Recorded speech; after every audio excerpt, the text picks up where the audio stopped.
जिंदगी एक सफर है सुहाना. We've all been fortunate that our wives are smarter than us. All three of us met our wives at work. I can now die a peaceful death. I actually shook hands with Mr. Bachchan. So I said, Pagal hai, yeah. He threw me a googly which I was not prepared for. He said, how dare you leave family? You look at my mic and say, what's happened? I said, sir, your zip is open.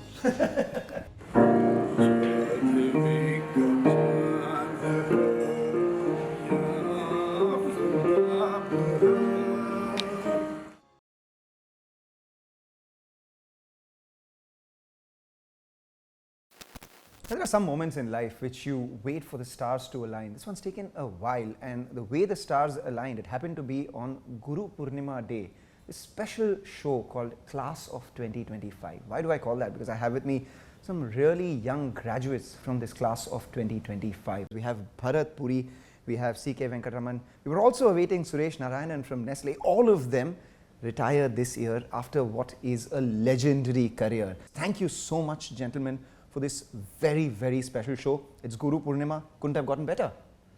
Thank you. As usual, you're too kind, Mangalam. Just always a pleasure to be here. Yeah, I was quite zapped when you proposed the idea a few months back, but loved it immediately. And the one thing that I will do is that never delete that WhatsApp group of Class of 2025, because that is what will always stay with me. Let's look back. Both of you, gentlemen, common thing is that you all graduated from IIM Ahmedabad.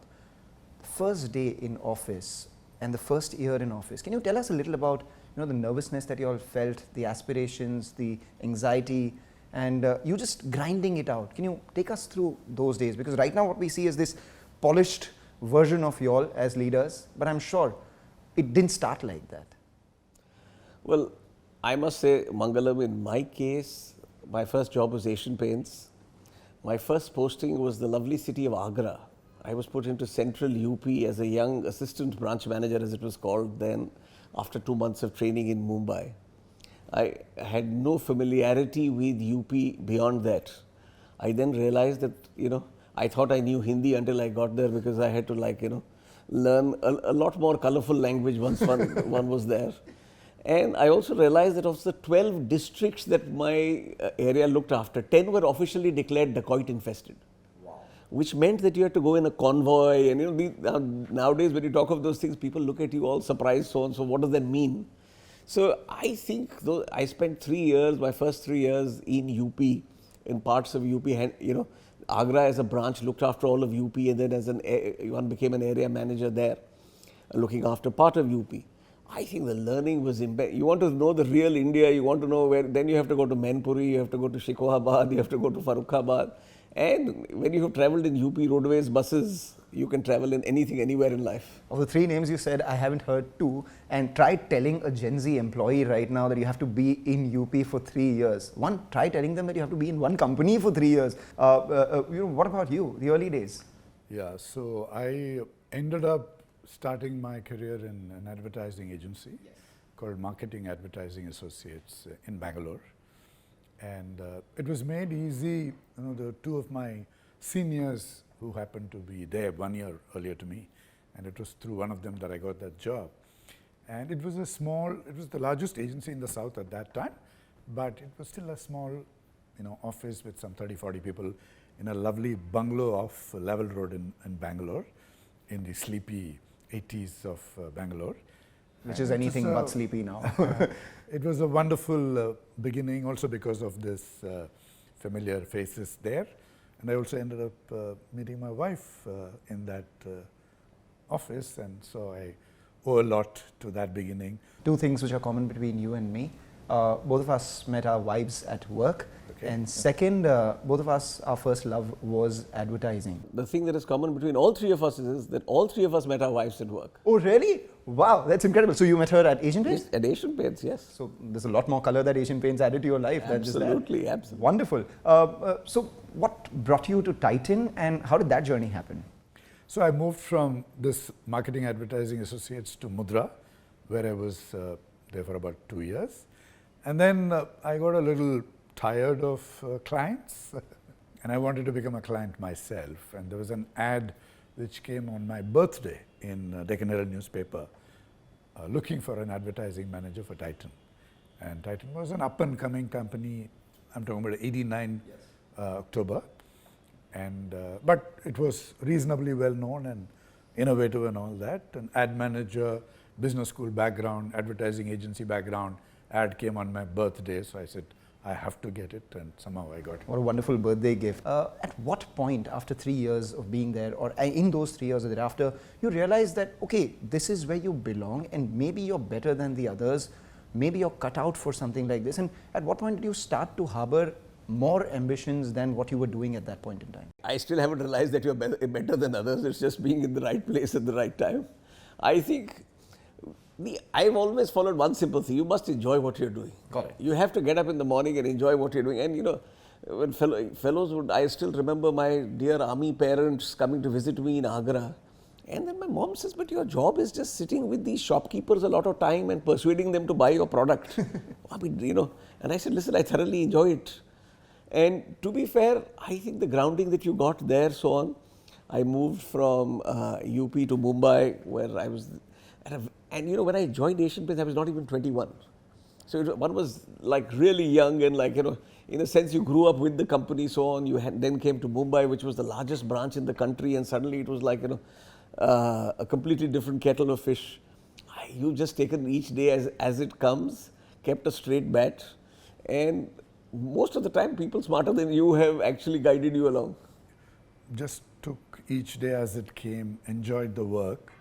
But I think the kind of ambition, if I can call it, not any realization about me with respect to others, but the ambition that I want to do this or want to be this, came in early 2000s when Harish Bhatt was the head of Tanishq. He left the Titan and moved on to some other Tata assignment. So that seat became empty. And that morning I got a message from my boss, Biju Kurian, saying Harish Bhatt has left. And I messaged him immediately saying I want Harish's job. So in a way, the ambition expressed in that manner, as opposed to just taking whatever came my way till then, I guess manifested on that day around that time, and maybe triggered by that event. And then in the next few weeks, I lucked out and got that job and moved into Tanishq and stayed there for 15 years after that. Yeah. Just sticking it out is something that you guys have done fairly well, in your case literally as well, in a Pidilite. But importantly, you know, y'all have attributed a lot of being in the right place at the right time, a lot of butterflies flapping their wings, some part of the world for you to be where you are. Do you know of any of those random moments that have happened in your life which has led for you to be here? My association with Pidilite. Okay. I only knew Mr. Parekh socially because we had the same agency and they would win a lot of awards for either Fevicol or for Cadbury at that point of time, or for Asian Paints for that matter. And Mr. Parekh, you know, came to Singapore, said, can we have lunch together, and invited me to join the board of Pidilite. And I knew nothing about Pidilite. Now, I mean, you know, and here was this, I was just so touched by the fact that, you know, this person believes that I can help in, you know, as he called it, taking Pidilite to the next level. And I said, if somebody shows this kind of heart, comes all the way, I mean, one doesn't have to, you know, you must operate with the heart. And I joined his board there, and it was a wonderful experience. Here I was, and you know, at that point of time, as you say, flapping your wings, here I was getting ready to move to London as I was the head of global chocolate for Cadbury, and Cadbury got acquired by Kraft. And suddenly you're in this large American company, which is completely different. One was fortunate, I became combined global head of chocolate and moved instead to Switzerland, which is where chocolate was headquartered. As I said, you didn't plan it. You just kept a straight bat and kept going through with it. I was handling chocolate, gum and candy, which together was, I think, about $16 or $17 billion. I don't know about the numbers, but they sound very exciting. Yes, I must tell you, Mangalam, if you're the favorite uncle of all your children's friends, when they would say, your dad is the head of all of the chocolates of the world, every single chocolate, yes. You have a chocolate fridge at home? Yes, we have a chocolate fridge at home. Oh my God, even now. I would love to have an uncle like that. Yes. I would love to have an uncle I must tell you, even now they're all good friends with me.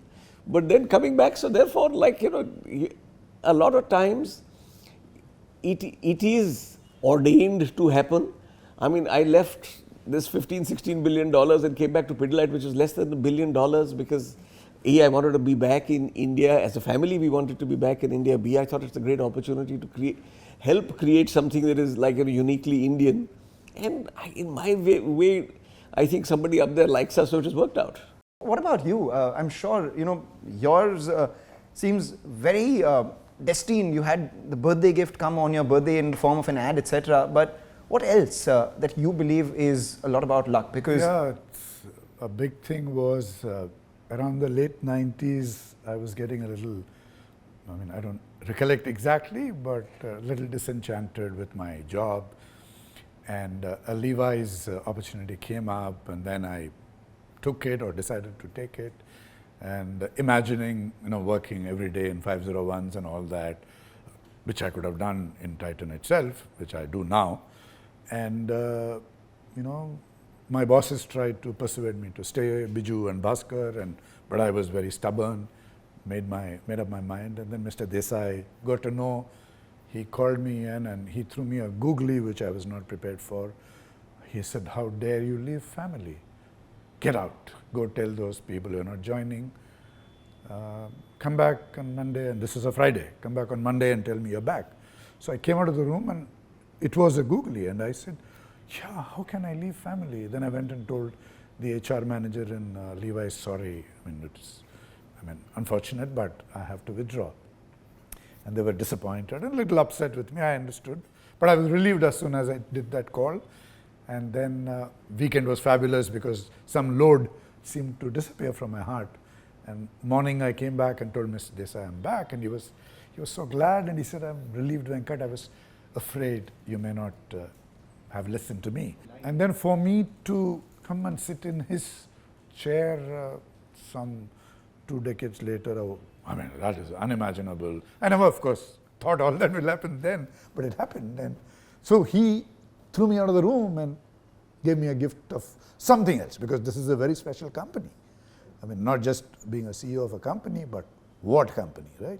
So that is like really a gift, a break, a fork in the road, whatever, A beautiful circle of life, and a wonderful line as well. How dare you leave family? At what point do you guys realize that, you all weren't someone who had just entered the industry, but now you have a responsibility to mentor the ones who followed as well? At what point did that transition happen? What was that moment like? See, I've always believed that the best managers act like owners.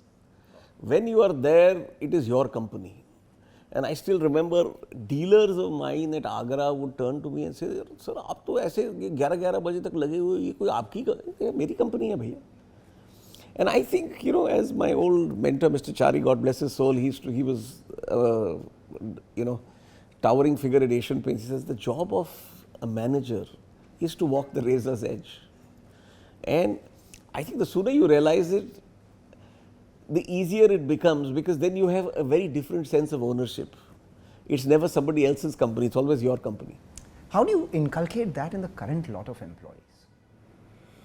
I think the basic leadership of people and the relationship with people across all levels is a big thing that sort of came to me in a wave, I would say, in the early 2000s, particularly after I moved into Tanishq and got a chance to engage at scale with people in the trenches.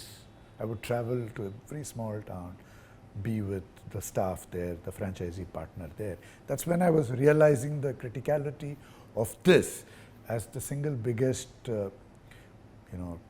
gift, talent, ability that a leader finally had to bring, which is the belief in the people and the ability to connect from the junior most, simplest person to the most intellectual and leaders in the company.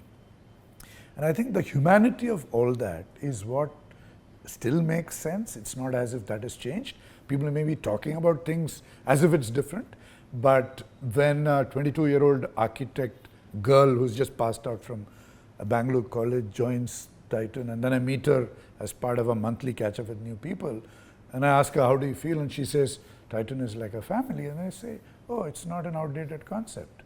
I mean, as much as people, whatever people may say, but the family and the relationships and the warmth of humanity will never go out of style. And therefore, when they realize that, when they see organizations which are like that, they immediately warm up and connect and say that, yeah, sure, I want some things which are different, and the organization should give me that. Experimentation, speed of decision making, ability to move jobs fast, but this aspect of the family kind of thing, while being very professional, is not something, I mean, it's something that I love getting. That's And incredible. You know, that's another thing which is common between the two of you all, where you all have elephantine memories. You all just remember people, not just people, but their families, their life stories, and this spreads across the ecosystem. For him, he can meet a salesperson from Asian Paints, still remember his family, people's children, their daughters, their sons getting married, and you as well, you know, in the Integrity Campus, know a lot of people. But I don't think you all remember meeting each other. Do you remember? I didn't till Bharat reminded me. When did you meet him? There was a meeting of all Tata directors. How long ago was this? 2023. He's a senior from college, so obviously he'll know a little more. Yeah, you asked me if I had met Bharat, and I foolishly said no. This was about an hour back. Then we met, and Bharat said, "Hi, Venkat." And then he looked like he knew me. I said, "Where have I met him?" And then he said, "We met 2 years back." I said, "Oh shit." So he's better at this than I am. No, but both of you all are incredible at that. At what point did you all think, man, this was the best day of my career? Can you relive that day? I mean, Pure joy was when I met Bhaskar sometime in 2018, and then he looked at me and smiled his usual smile and said, "Venkat, you're becoming the MD of Titan." And I mean, of course, I was sort of pitching myself over the previous couple of years for the job, so it was not like totally out of the blue for me, but the news was very special, of course, and to be the CEO of this iconic company, and he did it in his disarming, typical way, and I was just blown, that. Then I went home and I told my wife, "Look, I'm going to be the MD of Titan." Her jaw dropped. And what about you? See, there's so many moments of joy, you go to a sales conference, and one of the exercises I do with the sales force is tell me 2 things that have changed over the last few years and 2 things that haven't. And one of the salesmen says, "Sir, एक जो बड़ा change आया है हमारी company में, अब हमारी सुनवाई होती है." The moment somebody says, we feel listened to, and as he's put it very nicely, this salesman said, यहाँ देर है, अंधेर नहीं है. You may take a little time like big companies, but we feel listened to. So many moments of joy, more than the achievements, etc. I think it's not what you say to people, it's not what the things that you do, but finally what people remember is how you made them feel. Key takeaway that you got from your visits across kiranas, shop floors, across the markets, something that you did not get from all these fancy presentations that a lot of consultants gave to you all about the business? If you want to retain your sanity and you want to keep your finger on the pulse of what's happening, you must spend a certain amount of time in the marketplace. I'll give you an example. Many years ago, 5-star sales was falling. Now, all of us have grown up on 5-star. Yes. It was many years ago. And we were doing all these kinds of analysis, and people would come back and say, "We have to change the positioning now, the positioning has to be this." I said, "Guys, we have to go and meet consumers." And I remember consumers in Lucknow and Tamil Nadu, which were 2 big markets for 5-star. What had actually happened was, over time, 5-star is a heat-hardy product. Yes. Now, in making it more and more heat-hardy, it had become a little grainy. And it was getting stuck in people's teeth. No research picked it up. We went to consumers across both Lucknow and Tamil Nadu. They said, "Listen, it doesn't this thing, it should not happen earlier." We went back and checked and realized that yes, in this salami slicing of making it little, we are comparing with the last time and saying there's no, but the original 5-star and this were different. All we did was went back to the original formulation. If you remember, there was this famous Johnny, yes, Papa, muh mein khul jaye. Sales up 15%. Wow, that's an incredible insight. That is, that's the power of listening to the consumer. That's the power of listening to your own people. And I'm a very strong advocate of that. Do you have any similar stories? Yeah. So we were on this pavement in Chennai, early days in Tanush, 2006. And in Tamil Nadu and the whole of South India, there was this concept of something called a wastage for jewelry. So when you buy gold jewelry, there's something called a wastage, which is some 8% of the gold value of that jewelry. And Tanishq did not have wastage. Tanishq had something called making charges, whereas all other brands had wastage and making charges. Wow. And together, the wastage and making charges was not particularly lower than Tanishq. But by itself, the making charges of all other brands was much lower than Tanishq, because the wastage took up the other part, right? And the wastage customers were so used to pay. Oh, hota hai jewelry mein, like that.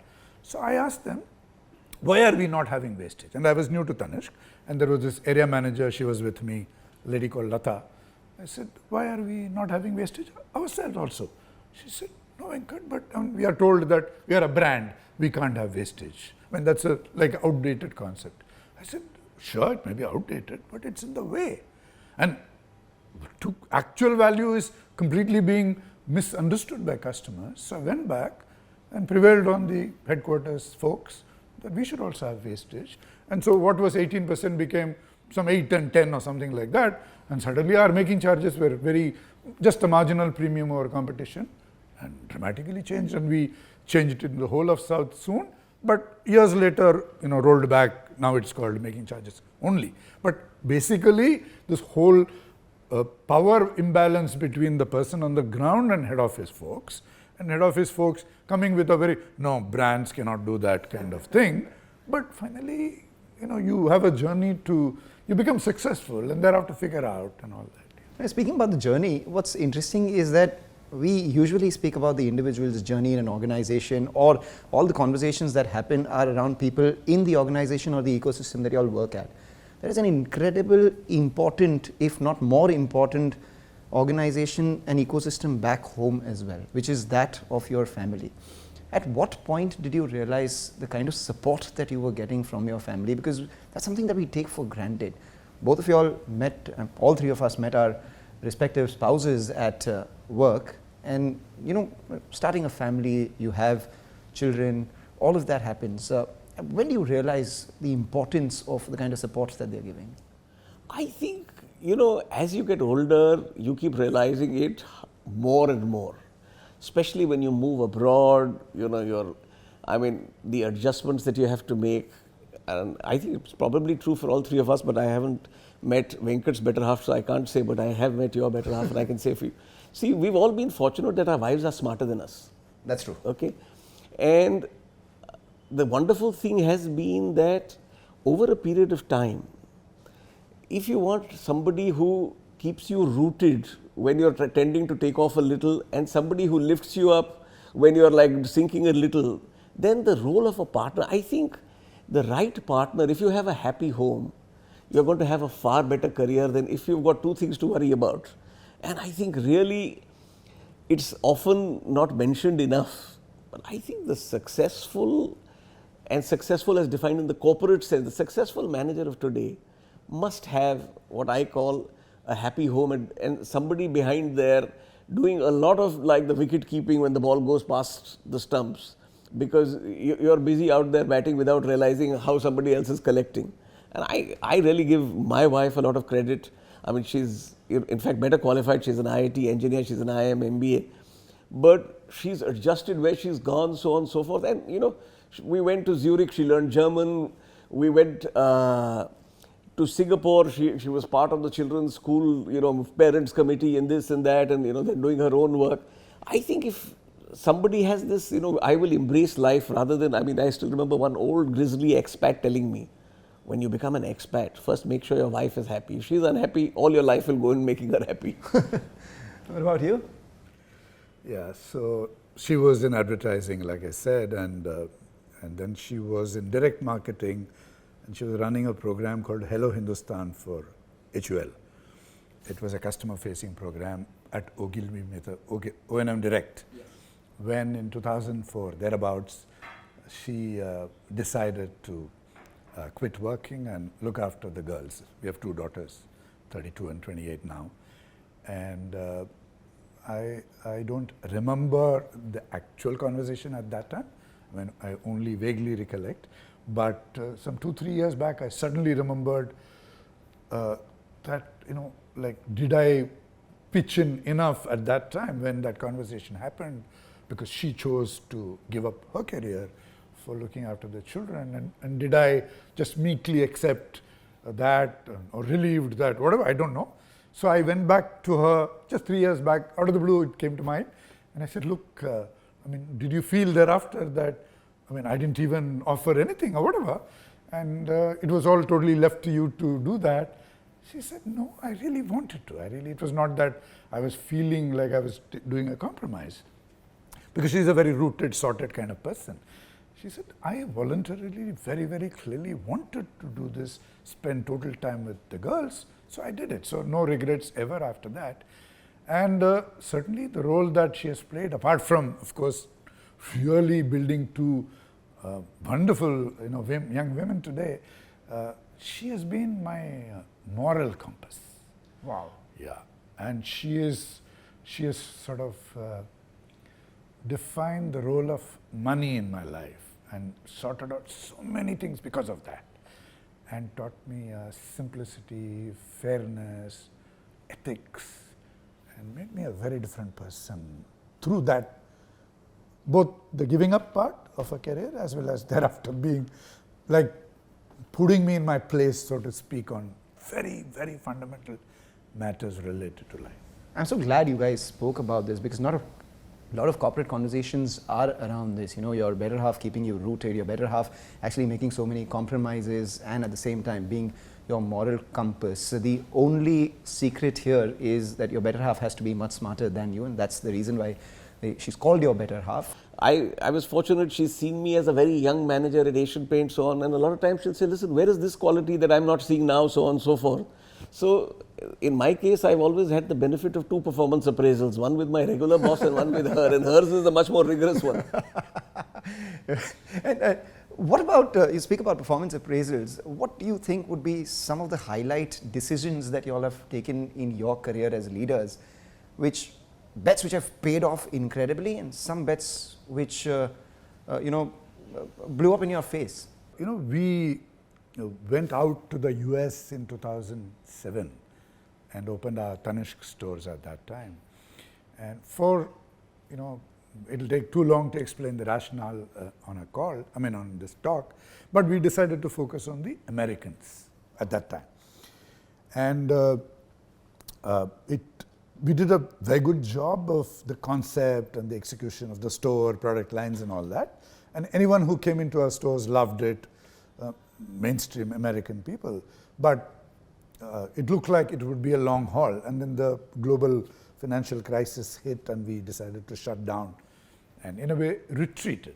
And the regret is that, I convinced myself after that India is such a large market, and the jewelry industry is huge, we are a small share, and we can continue growing in this market and we don't have to look outside, which was, of course, very true, and we continued growing for the 2 decades or nearly 2 decades after that, but we could still have gone outside maybe 7-8 years earlier than we actually did, which we did in 2020. So that is a regret of a kind, and we went back in 2020 and had an explosive growth since. And something that paid off tremendously, a decision that you took? I think, when COVID came, and there was a lot of, and it was just 6 months into my CEO role, MD role, and I was staring at the biggest losses, all of us, in the history of the company. I think what intuitively I did, and of course the philosophy of Titan and all that, we put stakeholders first and didn't worry at all about the shareholders. And the belief was that the stakeholders would be the most anxious at this time, and they need to be encouraged and protected and held hands with and all that. So whether it was vendor partners, the karigars who worked for them, the staff who worked for the retail franchisee partners, our own employees, the people who tended to that beautiful garden that you have seen in the campus. So all those, some 40,000-50,000 of them, you focus on them, make them relaxed, make them calm, don't cut pay, don't retrench, give them advances so that they can, sort of hold their own. They will take care of the shareholders. So that, it was more intuitive, it was more fairness oriented, not that if you do this, that will come kind of a formula, but it came like that. It just, we grew much faster than any other discretionary company in that period, and the stakeholders more than paid back the shareholders in FY21 itself. Take care of the gardeners and the garden will bloom itself. What about you?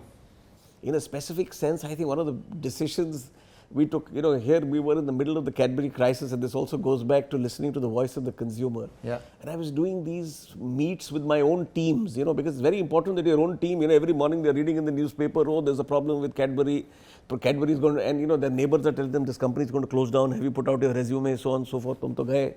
I think you're used to newspapers reading headlines which are scary, right? Because when you were a sales manager in Asian Paints, you read the Choksi's selling to ICI. Yes, I was the head of sales and marketing when one of the families exited, yes.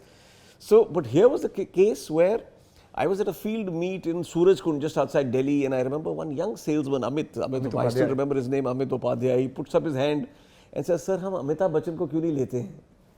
I said, Amitabh Bachchan तो भैया बहुत ads करते हैं, क्या फ़ायदा?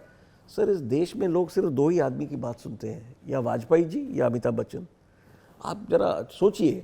Now, when I was driving back from Surajkund to Delhi, which is a long drive to the airport, I was thinking, yeah, there is a lot of sense. At that point of time, we were not such a large company going, convincing Mr. Bachchan, and then we cut all advertising on all brands and focused it back just on this. And it, paid off. I remember we stood up that time and said, listen, we will return to our original sales by the end of the year, and we actually came back in 8 months or so on and so forth. So some lovely decisions like that, and equally that all of us on a regular basis make lemons.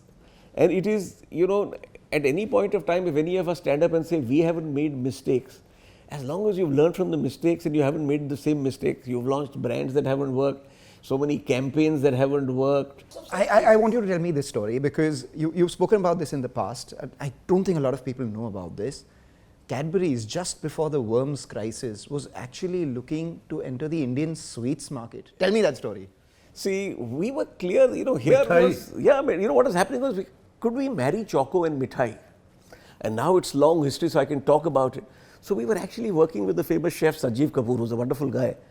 And we had done a whole range of Choco Mithai. In fact, we also were tying up with the Taj Flight Kitchen, so on, so that they could be fresh with this.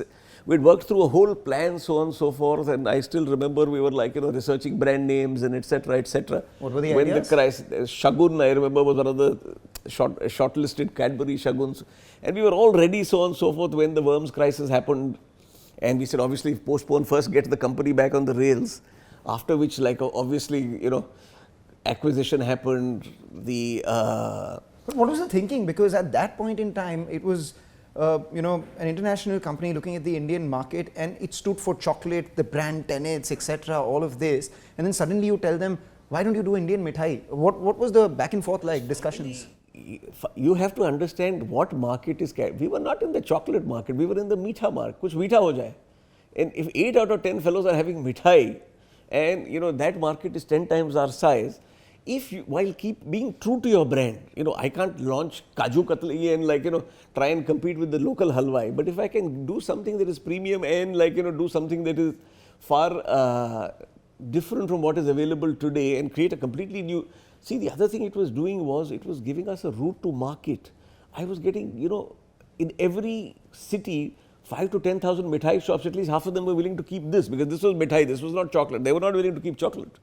And I think, this realization about the sheer breadth of customer types in India, which is so unique to India. And I was just recollecting the Amitabh Bachchan. Amitabh Bachchan was a brand ambassador for Tanishq for a year. And it was Amitabh and Jaya. And we created one of the most lovable commercials with Amitabh and Jaya. So it was a fabulous commercial. Everyone loved it. And I was in one part of Bangalore in a customer made, cosmopolitan kind of crowd. So those women were telling me, what a lovely that Amitabh Bachchan film, you should make more of that and all that. And I was loving that whole success of that film. And afternoon, I'm in another part of Bangalore, more traditional customer base, and I'm meeting women, other customers of Tanishq.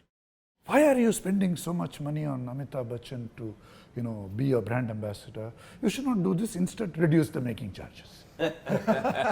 So these are two different Indias, just half an hour away by drive in the same city, but both are real. And therefore, the Cadbury of the chocolate and the Cadbury of the mithai. Correct. Both. As you realized, as you moved, that you have just a few months before your term ends, what were the thought processes like that time? What were the aspirations then? What did you think that you would like to leave behind? What were the last few months like, and for you a few months as well? The first thing is that at least personally, I have kept my job in its place for a long while.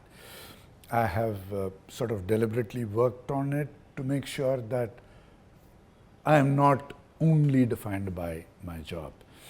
And there are many parts to me, including my family and all that, which define me. And therefore, when I actually retire, it's not going to be a big, jolt. So that's one part. And therefore, I'm sort of hoping and expecting that come 1st January, I don't have to tell people who I meet for the first time, I was MD of Titan till yesterday. Personally, any goals for the company for you which you thought that, should have happened in your tenure or could have happened in your tenure, or some initiatives that you started you believe that should go ahead? I think, there was a recent article by a startup founder which really shook me. And it went to the heart of maybe us as a culture. I'm talking about Indians as a culture, as not really dreaming to be the best in the world. The best in the world, not just an international country or a company, but to be the best in the world, and therefore not investing in the things, particularly research, development, original stuff that would make you the best in the world. I think it is possible for some companies to lead the way, and I think Titan can certainly lead the way and sort of dream and become the best in the world in some areas. And I think I would love it if that were to happen in the next few years. Got that. What about you? See, I agree with Venk. I've never worried about, hey, these are the last few months, so on and so forth, etc. I've been associated with Pidilite for 17 years. I simply see my role, and I've said this openly in every forum, that I'm now shifting from the driver's seat to the back seat. The first thing I will do in the back seat is I will take a 6-month nap. Because I think it is only fair that the new team takes charge, drives on their own, gets this thing. After that, I will give you gentle steer, so on and so forth, etc. Then my job is to make sure that, I'm the representative then of the shareholders, and make sure that, we're doing the right stuff. And I have no doubts that that will happen. Take yourself lightly. Yes. You're not, averting the Iran crisis. You're not solving any great world. That's something that I've learned from you. Take your work seriously, not yourself. Correct. And treat it lightly. One of the things, and when you were talking about family, there's the wife always tells me and contributes to, I never carry my work home and I never carry my home to work. Each is left at the door. I mean, one of the loveliest compliments I got from my children when they got much older was, Dad, we never realized you were supposed to be in this high pressure job, so on and so forth, etc., where people say, they never see their MD dads, etc. Was there any ritual that you had that kept your hands steady at the steering wheel when you were there? Because it's a high pressure job, you are navigating through crisis on a daily basis, on a quarterly basis, while keeping an eye out on the long term. Was there any particular ritual that you had that kept you sane and kept you stress free? I accidentally fell in love with singing because of some, unconnected presentation by Geet Sethi, who I had invited at a conference. And I still can't make out why that happened, but it happened. And what Geet said in the conference made me come back. This is in Kuala Lumpur. I came back to India and fell in love with singing. Okay, and I still today can't figure out, and Geet also can't figure out the connection. But I fell in love with singing. It's his name. I thought, what a lovely, I mean, I never thought of that. And after that, I just became obsessed. Before that, nothing. It was almost like that. That has been last 12 years, 2013, 12 years of just singing and singing and singing. And I discovered a world of calmness, inspiration, beauty, emotion. I mean, I've broken down in the middle of Riyaz because of whatever that song means. And so every day often starts for me with singing, wherever I am. I've sung in a plane without realizing, with headphones on till the flight ended and the neighbor said, and that was a Punjabi song, by the way. And, "Achha gaya aapne," you know. I said, shit. I thought I was mouthing it and all that, but I was, Rahat Fateh Ali Khan song. What about you? See, I think I completely agree with him. I think to keep yourself sane, you have to have a set of interests and passions outside work. My old friend, God bless his soul, Chandramouli, used to always say this in his... I love it. You have to have passions. And he would tell me, boss, you have too many passions. Not taking yourself seriously is one aspect, and I'm sure the overall sense of humor which comes with that, and what is the sense of humor quotient of the company culture. Like we used to say that if there was a fly on the wall in this boardroom, they would wonder how these guys are actually successful as they are. Absolutely. And they're just cracking up all the time, so silly, goofing around and all that, but they seem to be getting some of the things right. For you to be sane, you have to have some bit of insanity inside of you, and that's exactly what is taking place. You're speaking about sense of humor. Javed Akhtar had said that sense of humor is like the shock absorbers of a car. When it's absolutely fine, you don't realize it's there, but it's only when the time or when the road is rough where the shock absorbers come in hand. And that's my final question to you of this part, where what is the advice that you think you didn't get when you took over the post that you would like to give your successor, which will be fairly handy? What is it that you would say? I don't think anything like that. I think Bhaskar just let me be. And I think that's the best, it's not advice, but I think that's the best thing he did. I think no advice, just go with your heart and just be. What about you? I love that. Be yourself, be bold, and don't sweat the smalls. Don't worry about this quarter, that quarter. You do the right things, outcomes will follow. I think one of the best advices when it happened to be succession was the legendary Steve Jobs saying to Tim Cook that don't try to ever think what Steve would have done if he was here. Just do what you think is right for Apple. This conversation, let's break away, and I have got this bowl, and I've called this the nostalgia bowl. Pull out chits from this, and there are questions. I'd just like you to read and recollect those moments. Tell us about a meal or a food memory from your travels that stayed with you. This was in Jammu, and there's this wonderful restaurant called Pahalwan in Jammu, and when I went there for the first time, I wanted to have Rajma Chawal. Rajma Chawal, Raghunath Bazaar. One of the things I've been wanting, and it's a little bit of a regret if I can call it, is to create a portal in Titan for the food options in every small town and every big city of India, so that when you land there, you just go into that portal and discover a Pahalwan here, and that Jaipuria in Banaras, which is a Marwadi Bhojanalaya on the 3rd floor. It is the best Marwadi Bhojanalaya I've been to. So like that, mark them out so that the sales, anybody who goes there just clicks and goes What there. Michelin did to restaurants, I think Titan can do to the restaurants in India. What about you? So many. So many, but I've been famous across all 3 companies that listen, if Bharat is coming, don't take him to any conventional places. He's going to ask where do the locals eat, and he's going to want to know the places. So, the fascinating thing was, years later, I would have colleagues of mine in Mondelez. Suddenly my boss is calling me, Bharat, I'm in Istanbul, where should I eat? And I'll say, okay, no, you go to Venge, this is this thing, Namli Kebab House if you want the locals.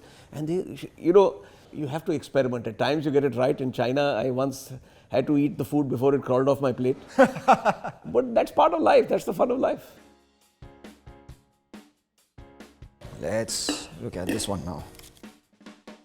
A moment in your leadership journey that felt like a movie scene, either dramatic, triumphant, or hilarious. You know, we were going through this Cadbury incident. People, it took a strong toll on people, so on and so forth, because you were getting beaten up, you were like, beaten up metaphorically, so on and so forth. And the movie scene was a literal movie scene. We decided that year, we have the concept of Cadbury Day, which is a day in July which the company was founded. We said, listen, this Cadbury Day we have to make special for our employees. And while Mr. Bachchan's contract was that he never does any public engagement, so on and so forth, we actually requested him, and he was very kind, and he said, listen, our employees have gone through a tough time. We will do it right next to your house in the Marriott.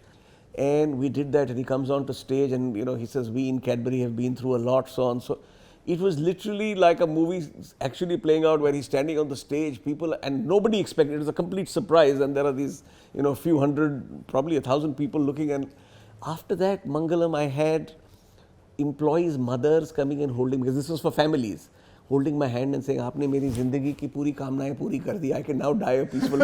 I actually shook hands with Mr. Bachchan. I got a prize from him, so on and so forth. He is magnetic and absolutely so impressive on stage. Don't describe it like a movie scene. Describe it like a song, if you had to sum it up in a song.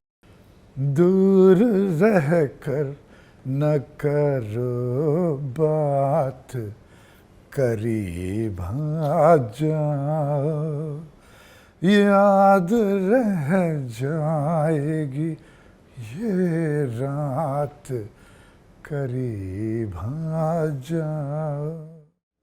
Wonderful, wonderful. Very nice.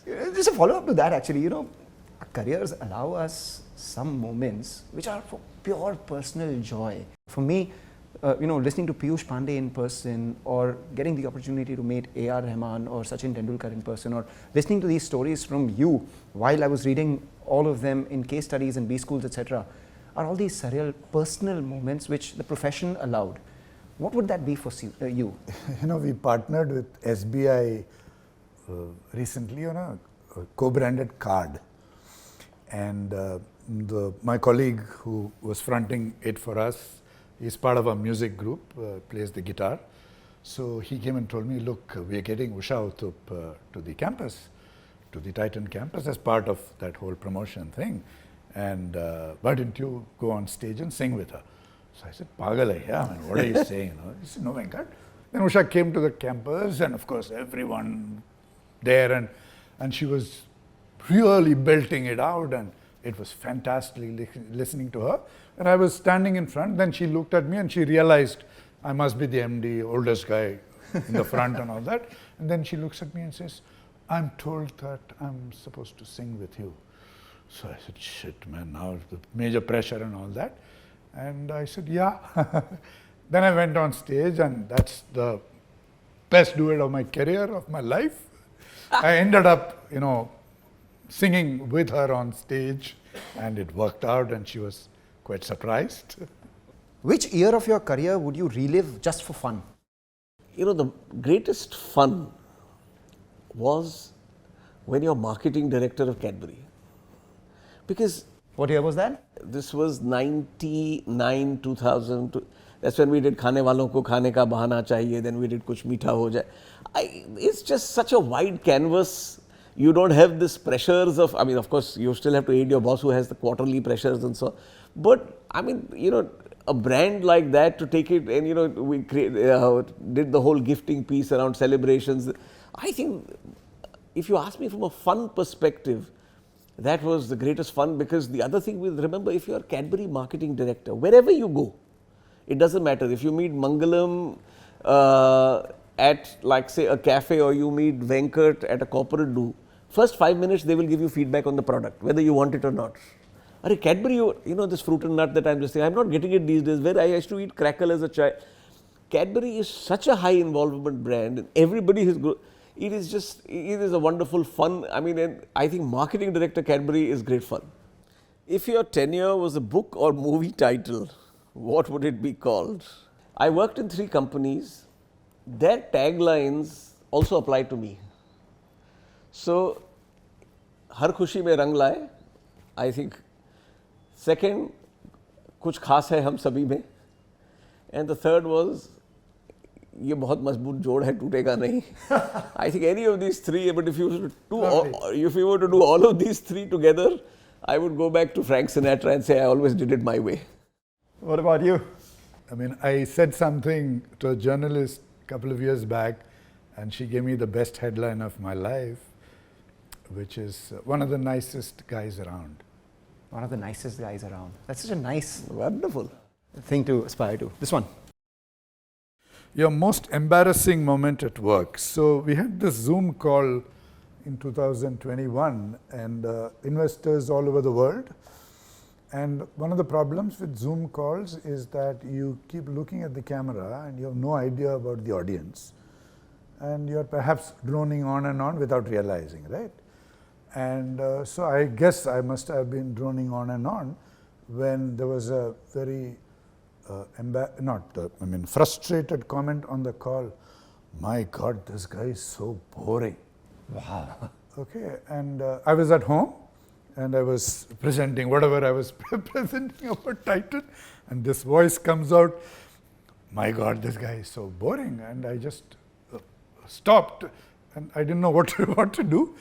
Then I said, that's very interesting. I mean, that's what I said. That's very interesting. And then I continued talking. When I somehow sort of recovered myself and continued talking. That's constructive feedback, not given so constructively. What about you? Embarrassing moment, the one that I remember is, I'm at this conference, there is and I'm busy addressing 1,000 salesmen, so on and so forth, etc. And there's a break. After that break, we go back and then I'm continuing addressing, and there is, the chief business officer of this thing in the front row, giving me frantic signals, so on and so forth, etc. So when some audio-visual stuff comes back, I mute my mic and say, what's happened? He says, sir, your zip is open. The one corporate jargon phrase you secretly hate, but still end up using. I'll tell you the one that I don't like after you guys say it. Mine is cautiously optimistic. Cautiously.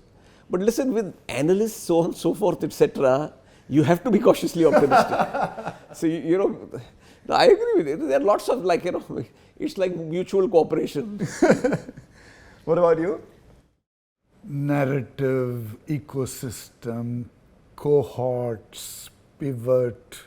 I think there's two now that come to my mind. One is whenever organizations say, we don't give jobs, we build careers. I mean, that's the older, come on guys, get a little more original, so on and so forth, etc. And the second thing is, everybody who's anybody will talk about, hey, how we have such an enabling environment. What does it enable? I mean, off record, it enables a lot more than what is stated, but this enabling environment is another one. In the class of 2025, I just have to do this. I know you'll never sing. Both of you all sing together. You can join in the chorus. It's okay. Go for it. What you suggest the song? Zindagi ek safar hai suhana. Yahan kal kya ho kisne jana. All right. Thank you so much. This definitely has been one of the best Guru Purnimas of my life. And mind you, it competes right up with me watching Zakir Hussain perform. So this is incredible. Thanks, Thank Mangalam. you so much, gentlemen. Thanks for class of thinking 2025. up something like this. I must say, I've thoroughly enjoyed myself. It's been wonderful. One has got to know Venkat also as a bonus of this, but wonderful conversation. And as usual, thank you so much.